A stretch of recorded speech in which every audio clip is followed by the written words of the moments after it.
Un dos conflitos máis tradicionais entre os veciños galegos ten que ver cos lindes dos terreos. Un novo caso deste enfrontamento ten lugar en Cambados. Segundo explican os veciños afectados, un propietario pechou o camiño de acceso aos seus terreos asegurando que é da súa propiedade. E nada, cerrou, había un camiño fondo como eso, encheu de cañotas, rellenou todo e deixounos isto aberto. E a priori, pois pensábamos que era unha salida. Había varias opinións, houve quen gustou a que non, a min daba igual, con tal de poder pasar. Pero é que ahora xa vedes o que hai, cerrou, e xa o camiño acaba aquí. Os 40 propietarios afectados teñen que percorrer agora un camiño de 7 km para poder acceder aos seus terreos. Eu daqui a miña casa teño 800 metros.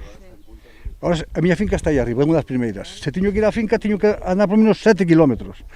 Teño que ir á carretera de lá, teño que ir á general que vai para Ubiña, para Tremoedo, entrar por atrás. Ademais, para poder acceder aos seus terreos, os afectados teñen que atravesar agora as parcelas doutros propietarios, o que dificulta ou imposibilita o seu acceso con tractores ou animais. Andando non hai problema, o problema é cando tes que pasar con un tractor para limpar o monte, con un tractor para cortar os pinos.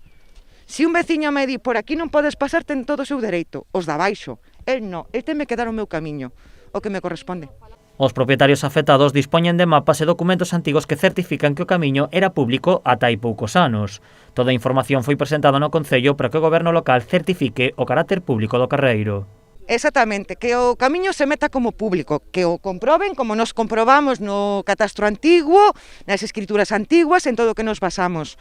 A esta petición súmase Cambados Pode, que levará unha moción a pleno para que o Goberno certifique que o carreiro é público. En primeiro lugar, que inicie un expediente de reposición da legalidade urbanística, é dicir, que reaperture o camiño orixinal, e en segundo lugar, que ese camiño se inclúa como camiño público. Dende o Goberno local criticaron a José Ramón Abal pola súa xestión na titularidade do camiño cando era concelleiro no 2017.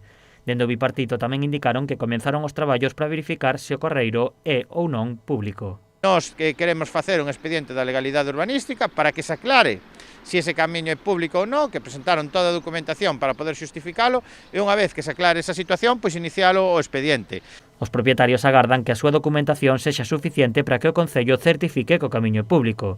De non ser así, advirten que acudirán aos tribunais.